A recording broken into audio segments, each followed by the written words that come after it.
Right. The Copyright Working Group would like to welcome you to our Copyright Masterclass series, Copyright Without Fear.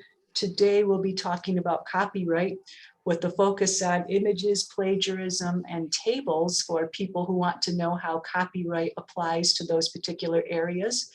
Presenting with me will be Lori Rebar, who will go into the images first. So Lori, I pass the puck to you. Thank you. Let me go ahead and share a screen. And are you all seeing the PowerPoint? Or yes. No? Okay, great. So we're going to take a look at accessing and using images. Of course, this is when the slide doesn't want to move. So what are we planning to do today? Take a look at how to define images. Look at who might hold a copyright to an image, how we're going to give attribution to images, locating free to use images, which is oftentimes something we get asked about with regard to faculty, and then tools and resources, including a LibGuide that we have on images. And you'll see, just as we're talking about giving attribution, that as there are images that appear, you will see that there is some attribution that's given here. So that always lets the person know where the image came from. And in particular, this one indicates this person copyrighted it. We'll talk a little bit more about copyright too. So first of all, we're going to get in the right frame of mind. Think about if you are the creator of an image, and you could be doing any type of creation, and you want to know what your rights are under copyright. Or maybe you are a model who is being photographed for an image. Or maybe you're working as a sole proprietor or an independent contractor, and you've been asked to create images for a particular project. Or you may be an employee, and as part of your job, you're creating images. All of these are things that we want to take a look at, because all of these are different.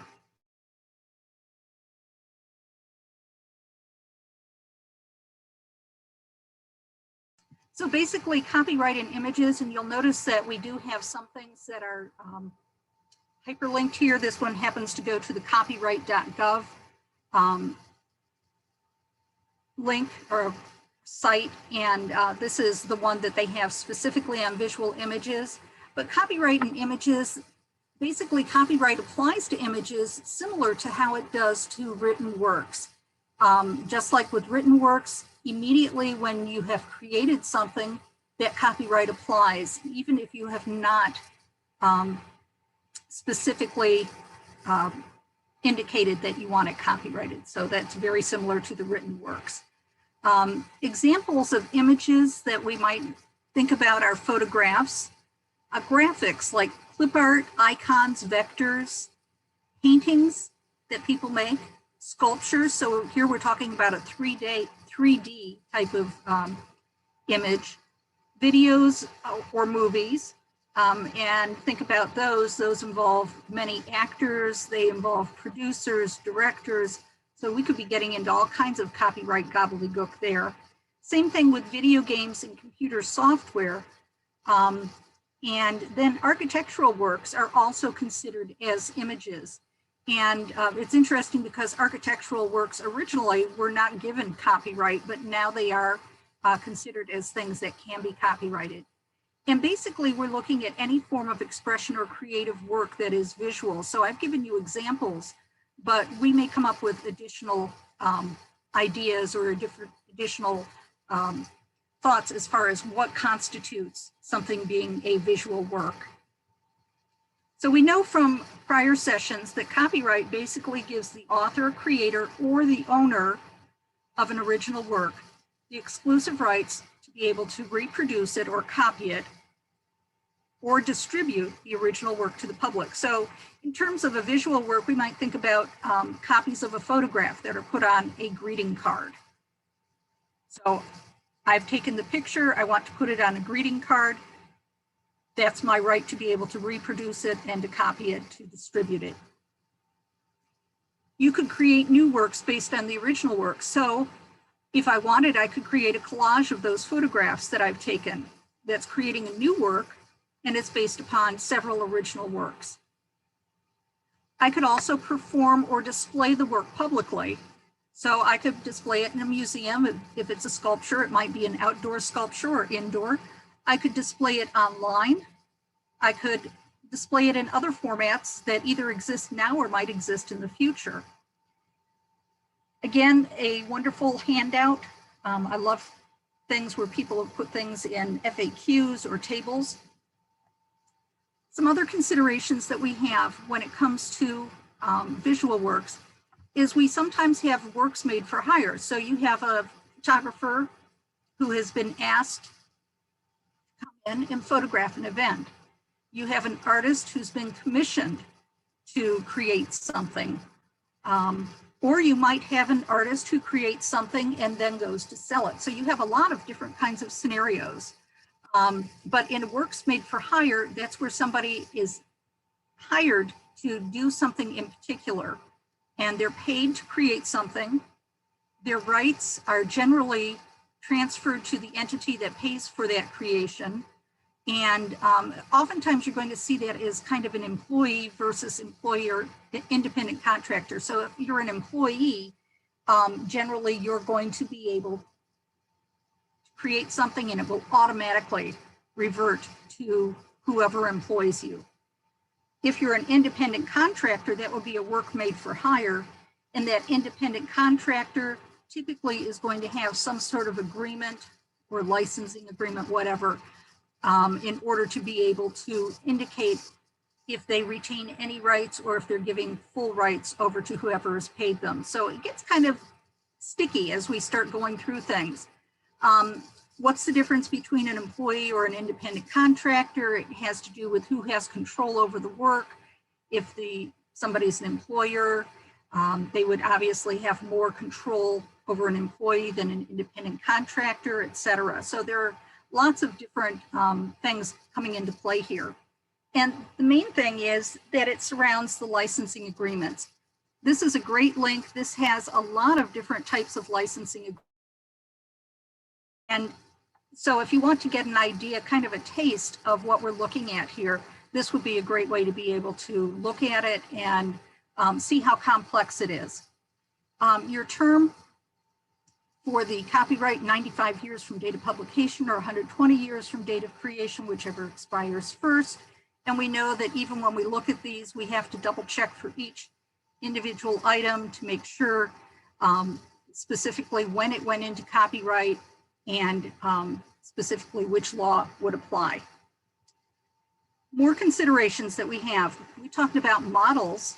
So if you have somebody who's modeling, like say in a photograph, they may have some individual rights. So if you have seen FAU or FAU libraries has a waiver of rights or a release form that we will ask students to sign, that means that we are able to use that photograph and under certain conditions. And so oftentimes if you have a model, then you're going to get that waiver of rights or release form so that the photographer then can own the rights, and that would get rid of any rights that the model would have. You sometimes have privacy and publicity rights, we might say of a model, but also just of individuals. So think about somebody famous who has their picture taken. Do they have a right of privacy?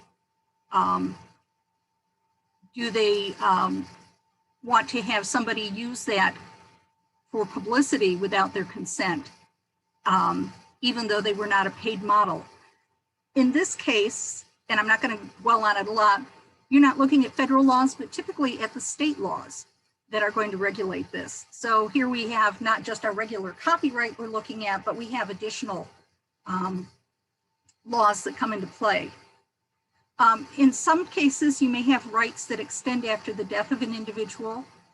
They could be retained by the estate or the estate's representative, and they could use it to control or license the use of the person's name, likeness, whatever. And again, you can see the FAU Libraries waiver. I've got a sample of that at my desk and on my computer. So if you have any questions at any time, please feel free to ask them. When we think about pictures also, the question comes in, is there any standard that we are now working with? And since we're doing so many things that are on a digital basis, we find that, yes, we do have something. This is the IPTC, or the International Press Telecommunications Council Standards. And what this has done is, whoops, new mouse, it likes to do whatever it wants to do. They can have a standardized photo metadata. So what this is this is the information about the picture that's embedded inside of the image. You can do that now, even with your own photographs. And basically, and in some cases, even when you take a photograph, the camera may automatically embed information such as the type of camera used, or the f-stop, or any of these other pieces of information that it may be able to find. But basically the metadata, or that information that talks about the image, can be stored inside the image. You can attach the metadata to the image so that when the image is moved from page to page, place to place, it will always keep the metadata with it. So you only have to enter that metadata information once, and you can always edit it, but it will always stay then with the image. The data can include things like the creator. So if somebody took a picture, who took the picture? Who is the photographer? Who is the copyright holder? So that gets into those licenses and agreements. The city it was taken, the country, they actually have codes that they're using, credit lines, if there are specific credit lines that should be used. They've assigned subject codes, scene codes, right usage terms, keywords, descriptions, digital image GUID, which is a globally unique identifier, which they are giving, so similar to a DOI that we have for an article. One is given per article. This would give just one identifier per digital image. And there are a lot of other pieces of information that can be used as the metadata. The images licenses are now being shown in Google Images, which I was not aware of. Google Images has now a licensable badge. And when you look at one of the Google Images on your computer, they only right now are showing two pieces of information, but they are set to show more of the pieces of information. I was reading also that they're set to be able, if you have a model, to be able to have information about the model, who it is, their age at the time it was taken, how to contact them, etc. Another way of using this would be by news agencies, so they can help identify images. You think about the digital way that we do things, click, click, click, click. Well, this helps them identify that specific image in that whole roll of images that they've taken, which one they've used, look for different versions of the image, request different resolutions if they need to do something like that, etc. So really interesting stuff. So Lori, just to ask a question. So in other words, this information can help somebody like a student or a faculty member get more information about a picture, right? Or an image. Absolutely, absolutely. So if they were to do a Google search of images, they would see something like this. This is the one that says licensable, and it looks like a little image icon. And if you mouse over it, it will end up saying licensable, just like this looks like a little icon. Typically you just see the icon, but if you mouse, it will say licensable. Once you click on the image itself, this is what I found. It was showing me get the image on Shutterstock, so it tells me who has the image and how I might be able to get a license to use the image. And then it has license details, and it tells me what the specific license details are. So how I might be able to use that image. So this is huge to be able to realize that all of this is now available on Google Images. We know that if Google is doing it, chances are somebody else is going to be doing it tomorrow. We also have these other items that are showing up. So there's a little price tag right here, and that indicates it's a product. So this one is advertising cotton fabric or a fabric panel. So this tells me that if I clicked on this, I would be getting information to be able to purchase something. This one over here has the little start icon that you would find typically for a video. And indeed, this is a video. This happens to be a 2-minute video of 42 wolves howling, which I will not play for you today. But if you want more information, again, a hyperlink here, this goes directly to Google and how they're putting this all together. And they, of course, have lots of links within their site there. So how do you know which image to use? The best images to use are the ones you've taken. You know that they're yours. You retain the rights. And so there's not a problem with using them. The next best are going to be public domain. Who remembers? What do we know about public domain? Are they free to use, or do we have to ask for somebody's permission? Public domain means, what's that mean in the chat? Go ahead and put in your answer, your guess.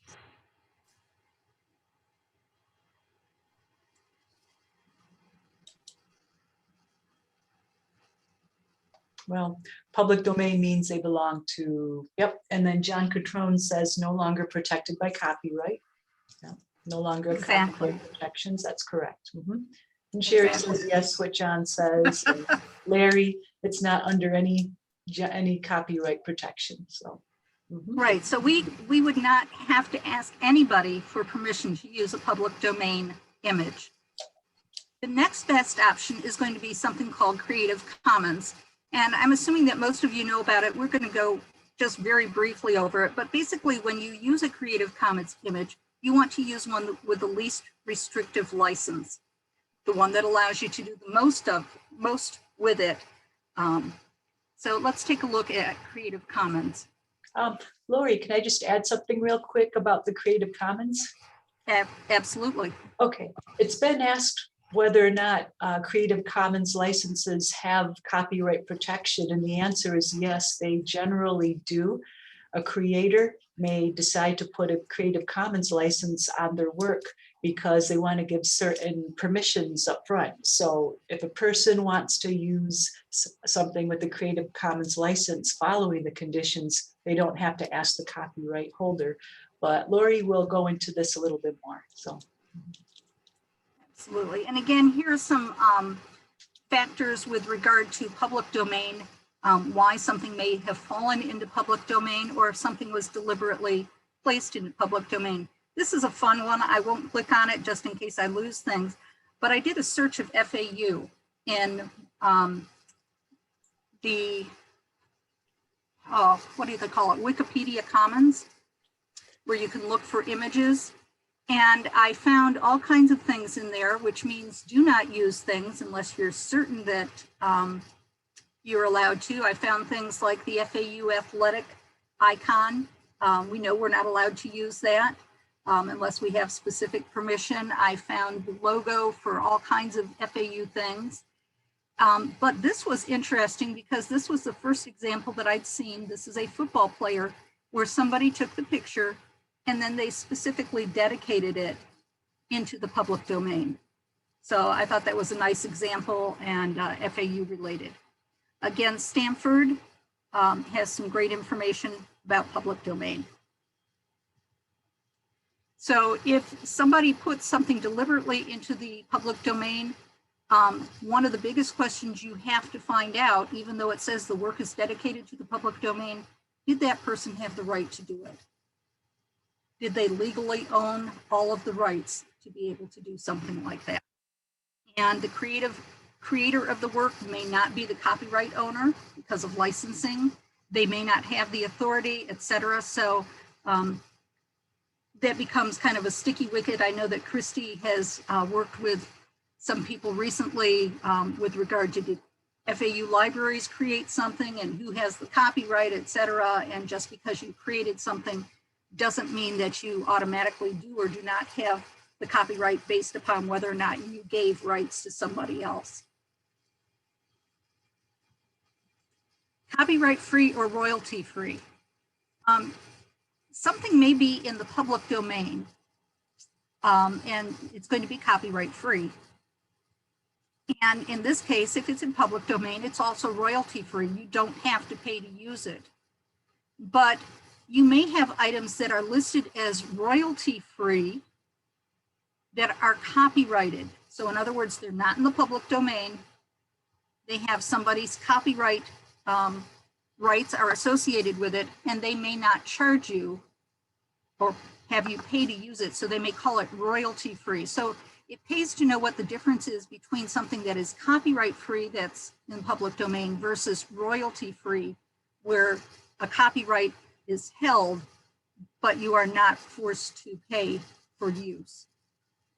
Lori, can I add something about pixabay.com? Yes. I use pixabay.com a lot for free and for images that creators let you use without attributing them or paying royalty. But one thing I noticed in the pixabay.com is it doesn't necessarily say it's in the public domain. Some are, but a lot are not, I noticed.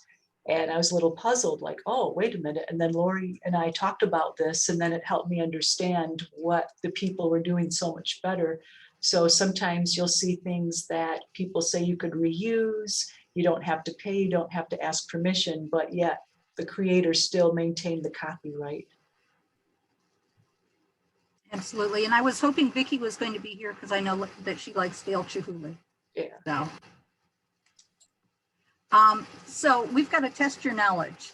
Again, chat or open up your mic. But what do you think? Is free clip art considered to be public domain? Can clip art be copyrighted? If you have used the Microsoft in the past, you know that they would give free clip art for you to use. And is that in public domain? So what's expected if you are using their clip art? And then what's going to be the difference between free clip art and royalty free clip art?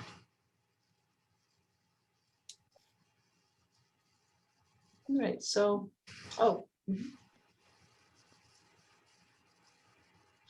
Okay, one person in chat said only if the copyright has expired can, I guess, does that mean free and royalty free clip art? I can't see who asked that question.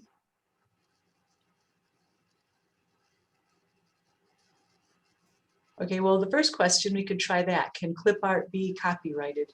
Can a person put a copyright on clip art? Seems they could. No, I'm not going to put a copyright on my clip art because I can't draw. If they've created it, would like, for instance, with us, like we buy a lot of paper from the French paper company, and they have like an image database as well, and you're free to use their images as long as you use French paper for your project. Oh, interesting. Interesting condition, yeah. Oh. So like, does that mean, I think that means that they've copyrighted those images. They've put a limitation on what your use is of them. They've said they're free for you to use if you follow certain conditions. Yeah. And we know that France may have slightly different rules right, than the US has too. It's an American company. They're just, it's the French family. It's their name. French. Ah, okay. Niles, Michigan. Oh, nothing like Michigan. All right, so a few people in chat say yes, copyright can have copyright protection for sure. Mm-hmm. And yes, it's been something that somebody created. So how about the second one? What is expected of writers when they use clip art from Microsoft programs?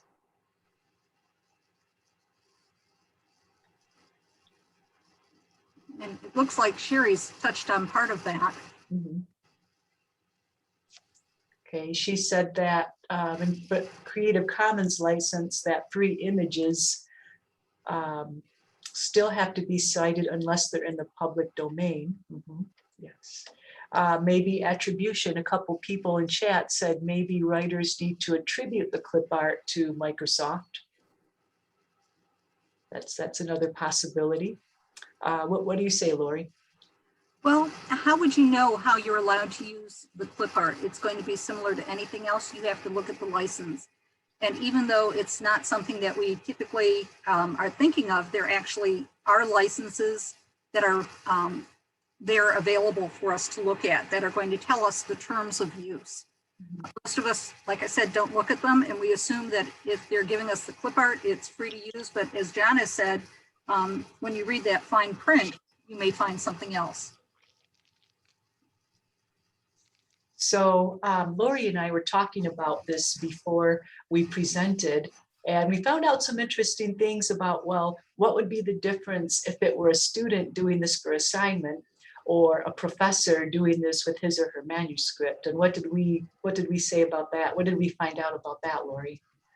Well, typically you are going to find that most of the companies are going to give you free educational use. We also know that if we have something that's under copyright and we're not certain if we can use it, we can always put it to a fair use test. But we also know that if something is going to be used for commercial purpose, like a manuscript, where it's going to be out there, or if they're using something that somebody else created within an article that they're publishing, they would need to get permissions for that. And we're talking about getting written permission because we want to make sure that we have that. If it's for a publication, the publisher wants to make certain that nobody's coming back against them, and they will require that you have written permission prior to them publishing the article. I anticipate this would probably be a question a lot of us may be asked, especially for those of us who field questions on the reference desk or ask a librarian, or even our interactions with the faculty or the students. We briefly discussed the difference between free and royalty-free clip art. Yeah, my computer's going crazy here. Let's take a quick look at Creative Commons. And Creative Commons has different licensing conditions. Basically, it's taking a look at 4 different icons, and then they are combining those. The one that gives you the most rights is just having to give attribution. The share alike indicates that you're going to share things based on the same license that the initial image was produced under. The non-commercial, pretty self-evident, no money associated with it. No derivatives, you're not going to be able to change that. And Creative Commons, we're very fortunate that they are very clear about things, and they have so many good references on their website. So your 6 licensing types, by putting these all together, are going to be here. We're not going to go over those today, but the links are there in case you want to go back to them. The one that we are happy to see used is the CCO, which is the public domain. So there's no copyright. So if you see this, or if you see CCO, they're referring to the same thing, that it is in the public domain. You might also see something called free cultural works, and that would be the freedom to use the work itself. Generally, it's going to be used for something that is quite old, and you don't see it very often. But there are certain privileges, rights that you can use. And again, Creative Commons outlines all of those. US government, people say, well, it's the US government. Aren't those all for free to use? They may have some restrictions because they may have used somebody outside of an employee to create something, or they may have a model. So the creator of it, the person doing a photograph or whatever, may have some rights that they've retained. The models may. Always double check for copyright restrictions, and US government even has a web page with regard to this. Fair use, we know about fair use, and we are very fortunate to have fair use. So that allows us to take a look at 4 different aspects of use for us to be able to determine if we feel that this is a permitted use. And of course, it's something that whenever we go through a fair use analysis, we want to document it and keep it in writing. We have some things for database images. We have ArtStore, we have Cameo, there are some other ones. Generally, fair use is going to apply. They do have their own terms and conditions that are general. that take into account these items here. Authorized users, the content, what are the permitted or prohibited use of the content, who can or cannot use the content. Just because you have access to look at it doesn't mean that you can use it for something. Downloading and printing, linking to something, etc. So they have all of this, and that's at the bottom of every page. But you always want to check the license for the individual painting, photograph, etc. And oftentimes they're going to have image citation information, but it may not be in the citation style you wish to use. So Christy said, let's go ahead and put one of these out here. So this one is for our friend Larry. This is our friend George here. This happens to be from the Open Art Store collection, and this is through Metropolitan Museum of Art. We're very fortunate because more and more often we have museums that are making a lot of their collections available under a CCO or public domain. You'll see here in the rights, and by the way, whoops, at the top of this, before collection, etc., you would have a lot of information that would tell you the size, the medium, that this was painted, what type of, if it was painted on wood or on canvas, all kinds of information like that. But this is going to be right at the very end of the information. There's that credit line, the rights. This one says the person associated with a work with this deed has dedicated the work to the public domain, and tells you where the image was provided by, gives us the website to go back to the original site where it was posted, gives us the license information, and then they tell you use this image in accordance with, and now we're going back to the art store, terms and conditions. So you always need to have that full circle of licenses, terms, conditions that you're aware of. So if we have, yes, Larry says we can't go wrong with good old George Washington. We have an academic author, so one of our faculty members, who wants to use a digital image of a painting owned by a museum. So that sounds like something we just looked at. The painting appears to be in the public domain since the painter died in the 6th century. So our question is the author required to get permission from the museum if he wants jacket for their book?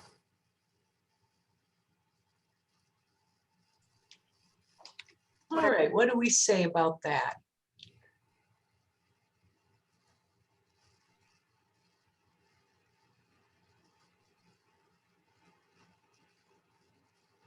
So first we can consider how long ago the painting was and if it still has copyright protection.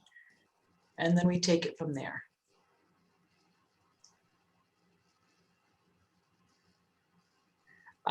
Vicki actually did something like this recently.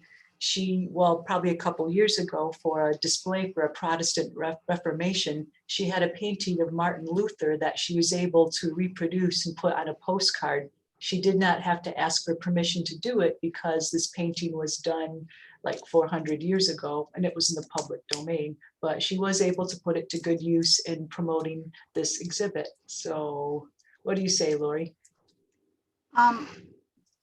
Okay, so I'm seeing Gabby is saying, I say no since it's in public domain. So public domain is a wonderful thing, but we know that public domain and just being good, good academics, I guess, requires that we're going to definitely give attribution. They probably would not need to get permission from the museum because it is in the public domain.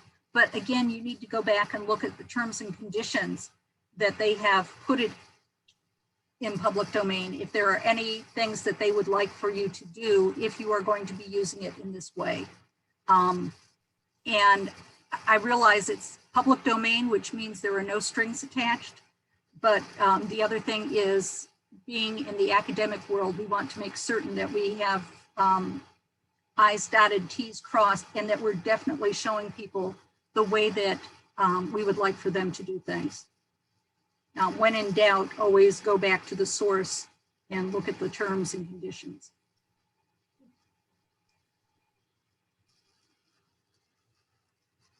Yeah, thank you, Lori. So here's a similar question. Library recently had a visit from a contemporary children's author or any author. They want to create a web page with information about that person's work and that author, and as it's represented in one of the library's collections. Dust jacket images from the book are eye-catching, would greatly enhance the web page. So is it permissible to use these images, or must the library seek permission?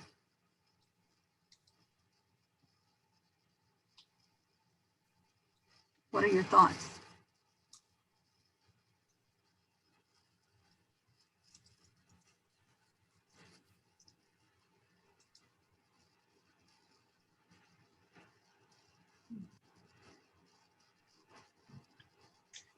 We could approach it similarly as the previous question about the painting.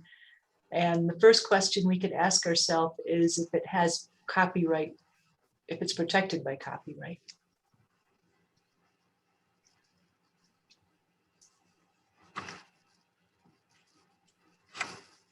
What do you think? Would this be something that would be under copyright? It's a contemporary author, meaning that we're not looking at something that's way, way back when. Would whoever has created those images, whether it's photograph or art, do you think that there would still be copyright attached to that? Okay, so Leah says, thinks the library has to ask permission, seek permission. And yes, I agree, they would. Where would they seek permission? Who would they seek permission from? How would you go about something like this? And this is a question that we get from faculty, not necessarily about this particular instance, but they want to know then, who do I contact to try to find permissions? So a couple people are saying the copyright holder, or Sherry also mentions it may even be the illustrator that may have the copyright for the images. I actually like Brian Wert's answer the best. I would probably go back to the publisher. The publisher, even if they don't own the copyright, probably knows who does, probably knows how they can be contacted. And because you're talking about using this for publicity for this particular author, chances it's, promoting the author, their work might create additional sales. They may say, hey, it's great, you're free to use it. And again, we want it in writing. But that publisher becomes a huge player in this. And I've had times with some of the art and architecture professors where they've tried to get permissions. They had one where the gentleman who wrote the book was still around. However, he was not in a condition to be able to give permissions. Was his wife legally able to give permissions? Did we need to go back to the publisher? So there are all kinds of different scenarios that we're bound to run into. If you're working with faculty, sometimes they have already found images that they're used to working with, they'd love to keep working with. You can do reverse image searching. There's a handout and information in the images LibGuide. Basically, you can use Google, Bing, TinEye. Those are the three main ones that I've seen used. And it allows you to compare the image that you have with what can be found on the web. So then Google, Bing, and TinEye would take the image that you give them, they'll search the web, and they'll try to find that original image. They may or may not find the original image. They may just find that it shows up somewhere else. So you may have to do a lot of super sleuthing, and that image may or may not show who the rightful owner is, but it may also help you to be able to find if there is indeed a Creative Commons license or a public domain notice, a CCO associated with it, etc. So you're definitely playing mystery here when you're doing this, but it can be lots of fun. Finding images, check the images LibGuide. There's a list of sites. There are one or two of them that automatically include the attribution information if you download the picture, so look for those. If you hover over the title of any of those sites, it will tell you more about them. There's information about best practices, citing things. citation examples for public domain or Creative Commons with images. There's an images poster session handout that includes kind of a soup to nuts type of thing. There's also a link to infographics and using images in distance learning. And then those best practices for recording the image information or the metadata. And there's a short video on that. Lots of resources and other resources. And then not only our LibGuides, but also some other good ones from universities. I will make the slides available shortly after the presentation, so everybody will have those along with the recording. I'll post all of these on the Scholarly Communications Toolkit and they'll be available for everyone to download and use. All right, did anybody have any questions for Lori or comments that they wanted to share? Great job, Lori. Thank you. Okay, yeah, thank you, Lori. There's a lot of updates to the presentation that she had done 4 years ago. So thank you for the work that you did with that. It just shows how quickly things are moving along in our world. Yeah, absolutely, absolutely. All right, well, I want to know, would you like to take a 5-minute bathroom, beverage, stretch your legs break? That was a lot of information. So I just, how would you like to take a 5-minute break and come back at 1:55 and reconvene? Okay, somebody says, sure. Sounds good. Okay. All right, so 5 minutes and we'll be back to talk about charts and plagiarism versus infringement, which does touch upon a bit of what Lori had already presented. So we shall see you in 5. So thank you. Christy, when we come back, Sherry had a question in here also that maybe we could take a look at. Okay. All right, so. All right, oops, sorry. All right, so we're going to go into plagiarism tables and related concepts. I'm Christy Padron. I'm the Scholarly Communications Coordinator. And today's goals for this part will be to outline the role of library faculty and staff when advising users on copyright, describe the differences between plagiarism and copyright infringement. This has been asked of me at different times in the past, so I thought that this would be something that you all would probably be asked in different shapes or forms. Also, kind of like as what Lori was doing, she advised on reusing different images. Well, we're going to focus on tables, charts, and graphs. And then we'll also discuss some possible resolutions to certain types of copyright questions with those areas, with that in mind. Let me see here. I just want to see if I could change. Okay, I kind of have limited ability to see my Zoom. Let me just play some things, orient myself here so I could be sure I got everything. Okay. Okay, so everyone can see the PowerPoint, okay? No? Okay, let me try this. Okay, okay. Sorry about that. Okay, all right, this should be better now. Yes. And Okay. Sorry. I do have the chat up so I can see that if somebody asks a question. Okay, great, thank you. Okay, so facts on their own usually are not protected by copyright, but their expression may be. So once somebody's idea reaches a tangible form, whether it's an image, text, or a creation of some sort, they can be subject to copyright protection. But thanks for fair use and other exceptions, limited uses of copyrighted works is possible, especially for educational settings. And really how we answer copyright questions really depends on the details of the use and the work to be used. So the session hopes to shed light on approaching these to frequently asked questions we all may have. And then just to give you a quick example of some facts, we've got numbers and units, like those are not really protected by copyright. Plain symbols and vectors like a square or Valentine would not be, along with equations and formulas. Dates are not subjected to copyright, neither are addresses, nor are URLs. So those are some examples of facts that do not have copyright protection.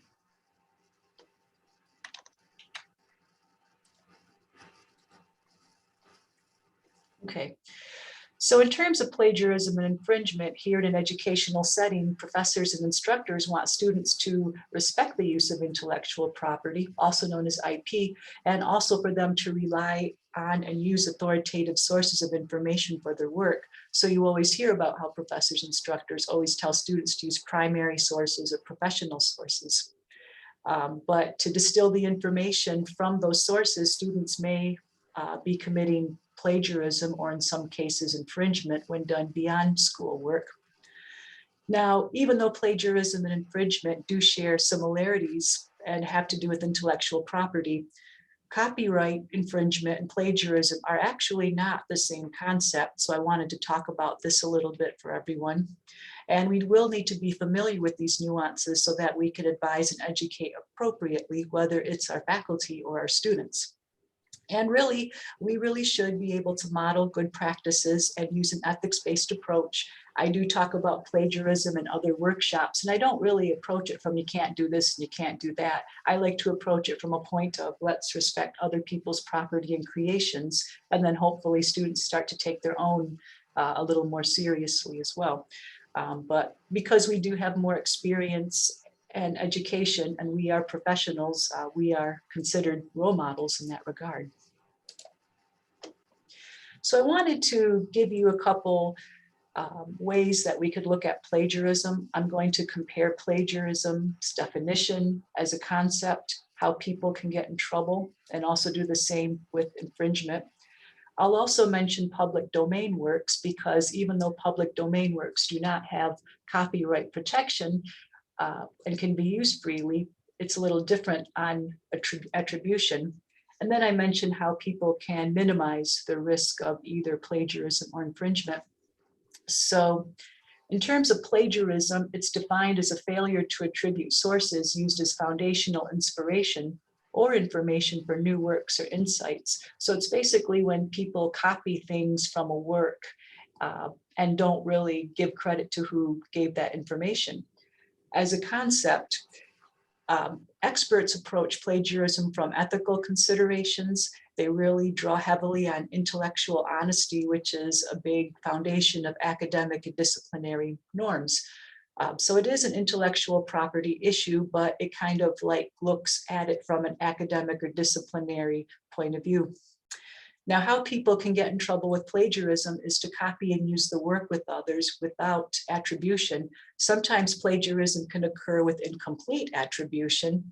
It's considered a less serious and not so intentional form of plagiarism, but people get in trouble with the more serious and purposeful instances. There is a continuum of plagiarism, and I'll show you that in a little graphic in the next slide. Now, one thing I found by reading Kenny Cruz's book, Copyright Law for Librarians and Educators, which we have in the library, is that public domain works still can be plagiarized. So I can take Lori's mountain images and claim, and if she dedicated them, I can claim they're mine, and that would be considered plagiarism. Maybe if somebody had a work that was in the public domain, hundreds of years old, a student claims that they did the work. Well, even though it was the public domain and the student could use it freely, if somebody says they did it when they didn't, that's considered plagiarism, even when it's not in even when it is in the public domain. So that was one distinction that I thought everybody would like to know. And how do we minimize the risk of plagiarism? Well, as long as we attribute and cite our sources, paraphrase or summarize the information we get from a source, using just enough information to support a point or make a new argument or conclusion is another way to minimize the risk of plagiarism. And then also following rules as defined in a citation style will also help. AP and MLA, for instance, do have rules about how to use block quotes if you have more than 40 words that you need to really give support to a point. APA has rules about block quotes and using quotations and how to cite, and so do the other citation styles and guides. Any questions so far? You could put those in the chat. So as I'd mentioned about plagiarism, it's not just copying, but it's also attribution or claiming it's somebody's idea when it's not.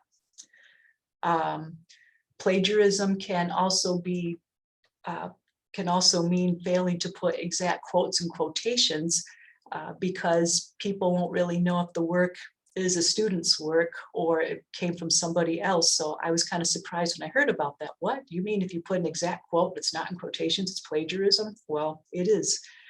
Turning in an assignment that was done by someone else, of course, is considered plagiarism. That is usually when people do, when they get items from a paper mill or a company that writes a paper for them.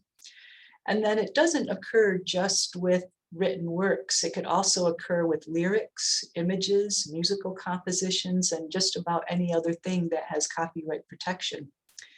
Oh, and one thing I also wanted to throw in about plagiarism is the issue of self-plagiarism. If a person uses his or her own work for another assignment or publication, that would be considered plagiarism when they do not add significant new meaning or content to the work. Now, people can cite themselves, that's okay, but for me to use one article that I had in one publication, give it a different title and basically use the same work, I'm plagiarizing myself. Now, I always tell this to students so they're not frightened about plagiarizing. They're not plagiarizing when they're using a common saying or cliche without attribution. So we know those common sayings, it rained cats and dogs, like white on rice, stuff like that, you know, and you don't attribute it, that's all right. Using a widely known or easy verifiable fact without attribution is okay. So saying like the Atlantic Ocean is on the east coast of America, that's not really, without citing it, is not really considered plagiarism. And then just appropriately using someone's work, citing or attributing it and having the work support a new point is also not considered plagiarism too. So I like to assure the students, you know, please don't worry, you know, just know what it is and apply it. Now, to go into the different types of plagiarism, a lot of experts do consider it to be on a continuum where it's possibly accidental, or it could be knowingly done or purposeful. Then on the other part of the axis is where you got less serious incidences of plagiarism to more. So an accidental or less serious form of plagiarism would be maybe an incorrect citation, but maybe slightly a little more purposeful, maybe poor paraphrasing. And then it goes up the continuum. Something quite serious would be considered copied and pasting without attribution. And then, of course, copying or purchasing a paper presented as your own work is purposeful, and it's considered a pretty serious instance of plagiarism. So a lot of people are afraid that if they do an incorrect citation, they'll have to go talk to the dean or might get put on academic probation. But no, usually plagiarism is treated by the level of the intent and seriousness of what had happened. Now we're going to go into infringement. Infringement has to do with the copyright protections of a particular work. And infringement is defined as an act of not following the terms of copyright or not adhering to the rights it gives creators. So as a concept, it's not really an academic issue, it's more like a legal aspect of intellectual property. Again, going into the different types of works that get copyright protection. Now here's how people can get in trouble for copyright infringement. They may use a copyrighted works beyond the limits of an exception, like the library exception, fair use, or the teaching classroom exception, and especially if they use copyrighted works without permission. But basically, whatever they do that doesn't adhere to the rights that it gives creators is how they can get in trouble. I also found out that falsifying copyright or a Creative Commons license is another way to get in trouble for copyright infringement. Lori had mentioned with images, you really want to be sure that the image and the permissions was given by the person who has the rights to give those kinds of permissions. So to kind of go back to that instance, if I used Lori's picture or image that's protected by copyright and claim it's mine, I'm falsifying copyright. So I could get in trouble for doing that because I'm denying her rights that she has over her images. Now, in terms of public domain works, there really isn't you really don't have to worry about copyright infringement because public domain works basically belong to everyone and they're not protected by copyright. But attribution is always a good practice. So in the instance of when Vicki used the image of Martin Luther for promotion for an exhibit, she had this image that was in public domain, but she does give information about where she found that image and who had posted it. So attribution, in short, is respectful of intellectual property. So in terms of minimizing your chance of infringement, it's always good to make appropriate use of a copyright exception. So you do a fair use analysis, you make sure, okay, your use or my use constitutes fair use. Maybe classroom exception, you take a look at the conditions, the details of using a copyrighted work in a classroom setting. It's okay, you determine it's okay. You talk it over with an attorney or someone who knows this stuff well. They say, I think it might be okay.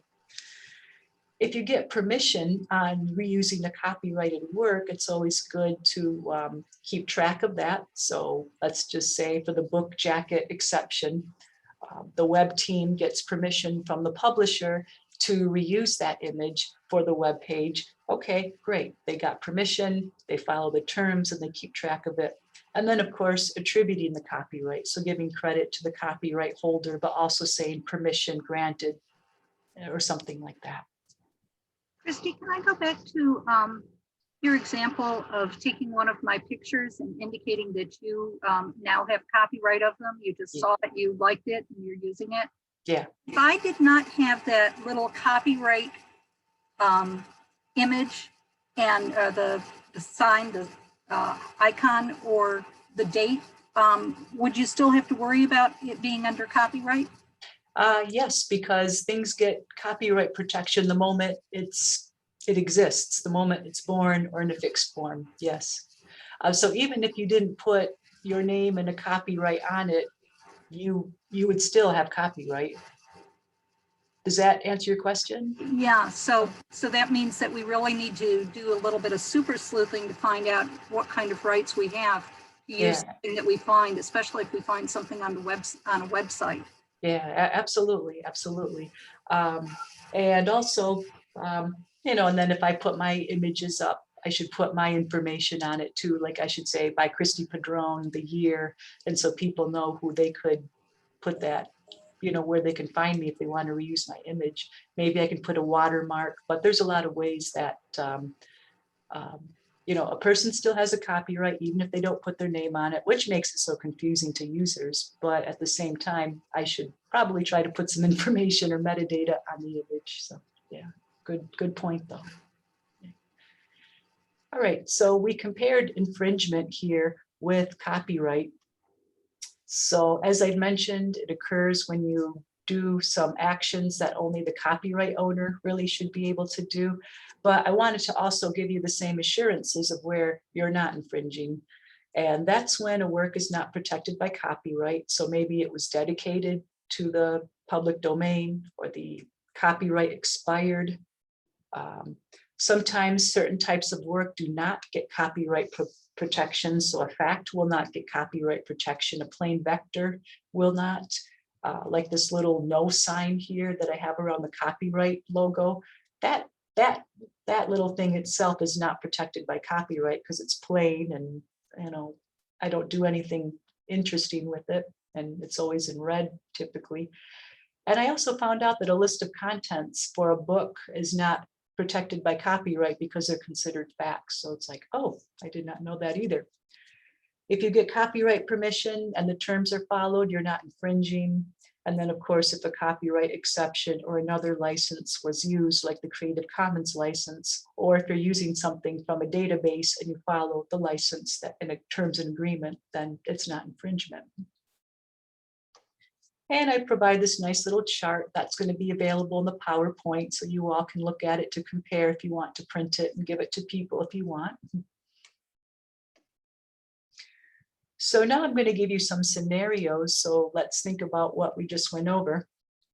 For the first scenario, which actually did happen, a student was assigned to write a poem for an English composition class and turned in a song lyric by Drake. This really did happen. It wasn't by Drake, but it happened when I was taking ENC 1102.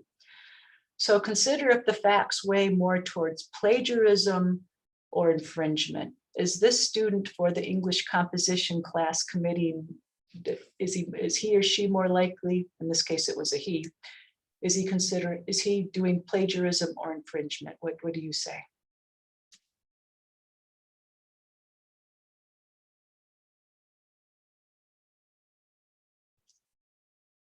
Okay, so plagiarism says one person, Larry says plagiarism. The facts are weighing a bit more towards plagiarism because this is in an academic setting. Yeah, plagiarism. I'm not sure what you mean about due to classroom exception. Classroom exception allows instructors to use copyrighted works for teaching purposes. But in this case, it's an assignment, so I'm not so sure a classroom exception would apply in this instance. It's this lyric by, okay, can students use them too? Oh, well, if the student was using the song by Drake, like to read it to everybody, then yeah, I guess that would be a classroom exception if you want to look at the copyright part of it. Like as an example, but I think also that the fact that this person put his name on Drake's work, I'm not so sure that, I don't think that would constitute a copyright exception. But they're copying it, so maybe not. Yeah, so exactly. I mean, if they were to recite it and say this is by Drake, and the student could do that for the copyright exception, but he's turning it in as his work. So I think that's more plagiarism. Yeah. So, okay. All right. So we'll see you later, Leah. Bye-bye. So would this be considered a more or less serious form? So thinking about the intention and that scale that we had, would this be considered a more serious or a less serious form of plagiarism?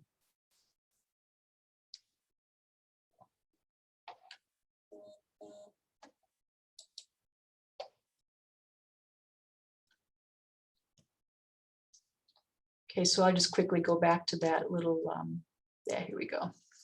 So this person had basically copied Drake's lyrics and said they were his. So it looks like this is going to be considered a more serious form, yeah, of plagiarism. And especially since this particular person kind of did it on purpose too. So I think this person would be, get in some trouble. Yeah, because he took all of it and said it was his. So for the second scenario, something we may be asked by an instructor or professor. The professor wants to include parts of a presidential speech in verbatim in a manuscript for a book. What would you suggest to her to avoid or minimize plagiarism?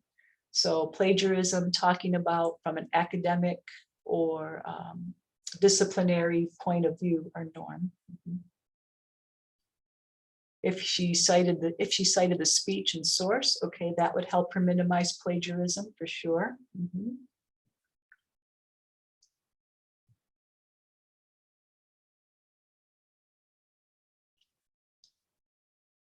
One thing I will also add to that is to check the style guide. Okay, someone said put quotation marks and cite it around it. Okay, yes, so citing it would be good. Quotation marks, so whatever a style guide that she's using may have to say about using longer pieces of work. And one of the things that they also suggested was to use the heart of the speech too. Yeah, that would I think that would might touch into the infringement piece right there, I think. And so for part two, what would you suggest to avoid or minimize infringement? So that's the copyright or the intellectual property of a particular speech.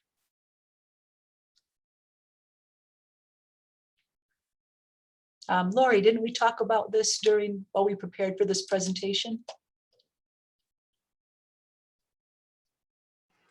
Yes, I'm sorry. I'm dealing with a cat who's trying to bite me at the same time. Naughty. Naughty cat. Yeah, we want to make certain, and you brought up too, where did we find this, this speech? Was it in the presidential library? Does that create a different approach to this? Seeing as this is going into a manuscript for a book, generally you can use the general guidelines that you're using for small portions of works, as far as using the style guide. It would really depend, I think, on how much of the work the person is using, if they needed to get any sorts of permission. Mhm. Okay, so looking at it from a copyright perspective, yep, you did say you did cover quite a bit of what we talked about. Larry also, a couple of different people also add that government documents are usually not copyrighted. And if the speech was said while in office in an official manner, it also would not be copyrighted. And also presidential speeches are found in their presidential papers, which are also in the public domain. So go GovDocs for representing you all. That was kind of a lead in. That was a lead in for you to lead me to lead Larry. Yeah. So in terms of plagiarism, the citation would be good. They would have to cite where they got the information for sure, in terms of just the disciplinary point of it. But in terms of infringement, since it's a presidential speech in the public domain, yes. But copyright, so copyright protections won't really apply as heavily, but it's always good to cite if they got it from the presidential library or another site that had the information. So those are all things that we could advise people when they want to use portions of work for manuscripts, you know. But yeah, it's kind of interesting. Wow. So plagiarism, intellectual. Okay. Infringement, copyright. Wow. Okay. So ways to introduce how we could advise people on that. So thank you. Thank you very much for that information. And I think it really shows too, Christy, how we need to, within the library, know who has information that we may not be really familiar with. If I'm familiar with the presidential papers and I know somebody like Larry from history or Bruce from GovDocs is, I may want to go ahead and talk with them and Sure. more information just so that I bring myself up to speed. Absolutely. Yep. So when in doubt, you know, let's consult others who might know quite a bit about that. Yeah. All right. So tables, charts, and graphs. They're usually not considered original works on their own because they represent facts and data that are discovered rather than created. So on one hand, you can say these do not get copyright protection. Section 102B in copyright law defines discoveries as not having copyright protection, regardless of the way they are described or shown in such a work. So facts don't, but once the facts are published in a manuscript, the manuscript has the copy, or a publication, the publication has copyright protection, but the fact itself, not necessarily. It's kind of a little weird continuum there. But I do want to emphasize that a collection of facts can have copyright protection if they're selected, coordinated, or arranged in some original manner. This could apply also to charts, tables, and graphs. If it has a creative display or has something different or unique or like something you didn't see before, it may have some protection. If its organization, depiction, and explanation is also unique or original or creative, that too could have some sort of copyright protection too. Now, in terms of how the courts interpret it, they say that the manner by which facts are displayed or conveyed by a creator will likely determine whether or not a court treats it like an unprotected fact or if it's something protected by copyright. So they look at how does it look. And Kenny Cruz also noted that the Supreme Court ruled the level of creativity needed to get copyright protection is low to modest. So something could be in a table, chart, or graph, but if there is something even a little bit original or unique about it, it may be subject to copyright protection. So, oh man, we thought we'd have an easy answer for this, but if it has some originality to it, you have to kind of look again. Christy, can I ask, you have the word graph there. What about the newer things that we're seeing, the infographics? Oh, okay, we're going to talk about that in just a moment. Oh, good. Yep, we will talk about that. Mhm. So how can we advise on the use of tables, charts, and graphs? Well, we'll treat it like any other copyrighted work. We'll see if it's under some sort of copyright protection, or maybe it has a license like Creative Commons. But we could also ask where the table, chart, or graphic will be used, as again, details kind of rule are the way we approach a copyright question. So is this going to be for a book, article, or thesis that will be published, or will it be for a student work? So ask where it will be used. Take a look at the originality and creativity within it. And then also some style manuals will define what should get permission. So APA style guide in chapter 12 does give specifics on what should be requested in terms of permission. And also publishers will also dictate what authors need to do to get permissions for certain graphs and charts. You can usually get this information through a publisher's website or asking its editor.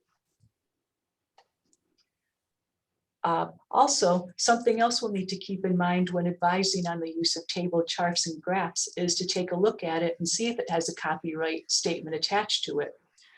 So sometimes a chart may appear in a work, but it may have like it may be different from the original work. So you'll have to take a look at its documentation. I'll give you an example of what that will look like in a moment, but a lot of times charts, graphs, and tables may have a copyright or fair use statements along with some qualifiers or conditions of reuse. And also take a look, see if it has links or information on how someone can request to reuse a chart, graph, or something like that. Now, a lot of times the charts and the graphs may have a suggested citation, so you could also take a look at that. Citing is always a good thing if you're going to summarize or somehow refer to it in a work. To give you an example, I got this article from an open access publication where they compare how many words appear in a search in Wikipedia and Scholarpedia. So in some ways, it's like, would this work be considered, well, it's an open access work, so anybody could use it with attribution, but copyright, in terms of copyright protection, would it be subject to copyright protection? That's kind of an interesting question that we could have when we think about these charts and graphs. And I wanted to give you another example. This is called the NIST Chemistry Webbook. This is a reference source of physical and energetics data compiled through a National Institute of Standards and Technology data program. This is under the US Department of Commerce. So it's written by a government agency. Now this work is pretty old. I think it's at least 20 years old, and it has many editions and many different people have contributed to it. But one interesting thing about this particular web book, to give you an example, is the work itself does have a copyright.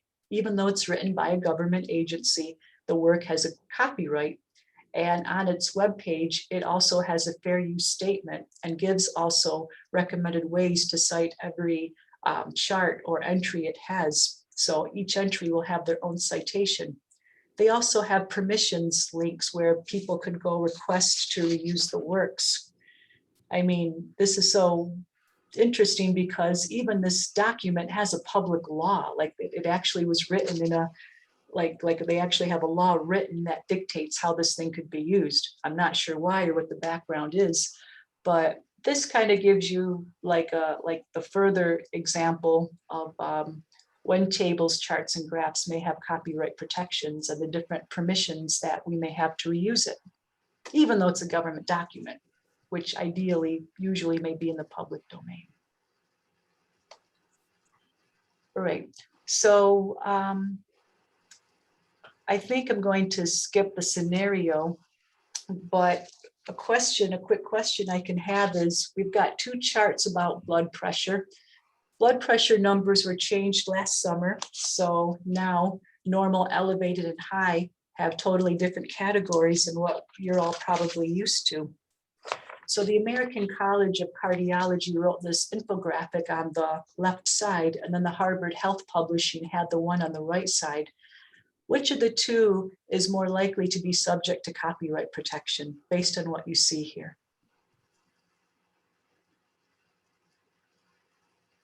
Which seems to have a little more originality and creativity in explanation? That would be the thing more likely to have copyright protection. Okay, so we got two people voting for left. The infographic may have more copyright protection. Whereas a Harvard health policy, these are just numbers. These are just like a collection of facts, not really creative, just black and white and text-based, no really further explanations of it. So that would probably be considered less likely to have copyright protection because these are just facts. Okay, all right, so we're at 2:30, but I will wrap this up. So here's an example of a book by the US Department of Agriculture and US Department of Health and Human Services. This is the recently released Dietary Guidelines for America from the ninth edition. Let's just say we have a professor and a student researcher who want to reuse some of the graphs from this particular work. What rights would they have to do this? So the first thing I ask is to find out who's responsible for the content and its copyright information. I recommend when you're using these kinds of sources to take a look at links or information on request to reuse or other types of guidance. I was initially going to have everybody try to do this, but because of our time, we won't be doing this, but here's what I can do for all of us. Okay. Can everybody see that picture with the cute little baby about to have something yummy? Okay, so this is the web page for the dietary guidelines. And then this is the PDF. So what I did when I got this ready was I looked around the document to see what permissions it may have.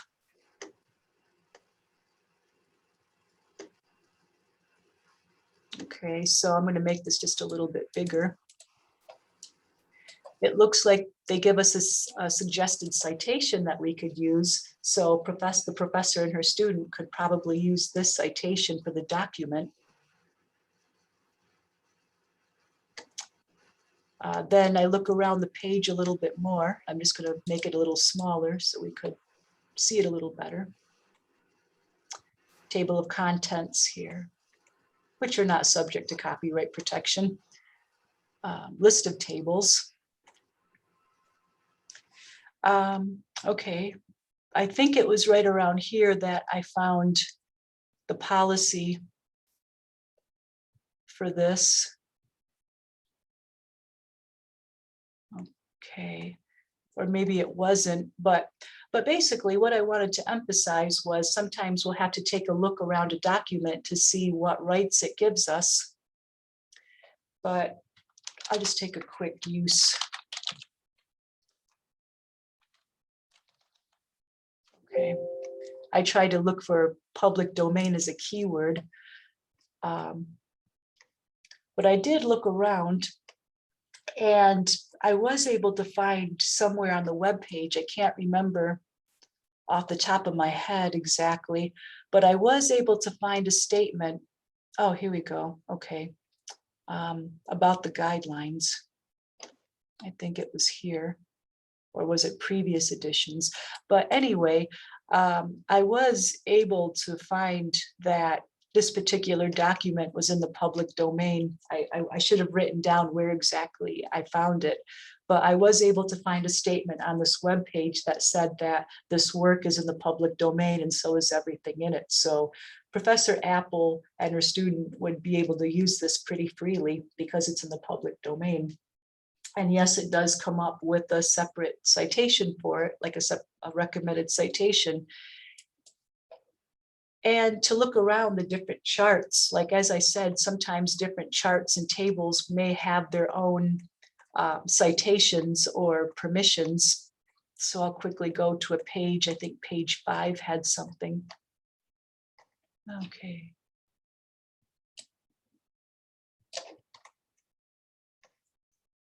Page 8. Okay, so facts about nutrition-related health conditions, for instance. This is a table. Now let's just say the professor and her student wanted to use this. I don't really see a statement or a separate citation for this particular table, so they would probably be able to use it in their document. But I had this idea that we would all kind of work on trying to explore different parts of it. But at least I was able to demonstrate that sometimes we'll need to take a look at a document. We'll need to look at the different pages, look at the different copyright statements that may be available within the document, or maybe even in the on the web page where it's housed. All right, so in the interest of time, what we'll do is I wanted to give you some additional information. There is a Plagiarism Basics Library Guide that gives you this information. The Scholarly Communications Toolkit has a lot of information on copyright, and we'll also have the slides from all of our copyright masterclass presentations. Lori has a LibGuide on infographics that you could use to learn more about those. And then also, just for another information source for copyright aficionados, the Compendium of U.S. Copyright Office Practices is a document by the U.S. Copyright Offices that talks a lot about uncopyrightable material. Even though it's not law, a lot of judges and legal experts use it to inform some evaluation of copyright. So I thought that it might be useful for the rest of you all if you had a question about something, whether or not something would be covered by copyright. Right, so did anybody have any final questions or comments about the tables, images, and charts? There's a bit of information there.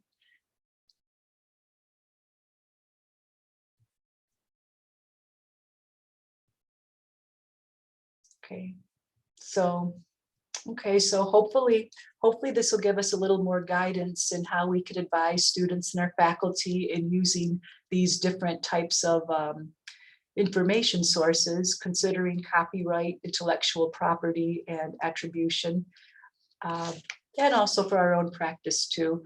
These rules will probably be subject to change in the future with additional rulings on copyright and fair use, but for now, this is what we do know about these images, charts, and graphs, and how they can be used or reused for our patrons' most common uses. All right, Lori, do you have anything you wanted to say before we close? And you're on mute, so. Yeah, just trying to find the unmute. No, I just appreciate everybody's questions. And Sherry had one question about if we got questions from professors or from faculty. I'll preface that. Sorry, Laura, I didn't mean to interrupt. I just want to say real quickly. So I don't recall professors asking about images and copyright, but I'm wondering if in the time since, which would be, I guess, almost a year, has that happened? Has that started to increase a little bit now that the libraries is sort of shining a light on copyright? I found that we are getting most of the questions about that are not coming directly from faculty that I've handled. They've come initially from COSI, the Center for Online and Continuing Education, where their way that they operate is to say, if you have images, you must be able to cite those images correctly, meaning that they would need to have professors take a look at reverse image searching or finding images that are public domain or otherwise available for them to use within their classes. So those tend to be the most common questions that I've gotten. Okay, Lori, thank you. I appreciate that. I was just curious. I fielded a couple questions about images too. and one from the Jaffe collection too. They had a question about the copyright, but it was a little bit more, not so much images, but more like performance, being able to Oh. read something from a book online and have it be recorded. And I oh, see. I wish I had a better answer for them. Yeah. Or, That's interesting. yeah, so. Thanks, But Christy. we are seeing a gradual uptick of those kinds of questions. Thank you. All right, well, on behalf of the Copyright Working Group, I didn't see any additional questions. I'd like to thank you for coming in today with your questions, your participation. And if you have any questions, feel free to contact me or Lori about your copyright. And as I mentioned, we'll make these available on the webpage. So thank you, everybody, for being here today and for your time. Thank you. Thank you both. Okay, bye-bye.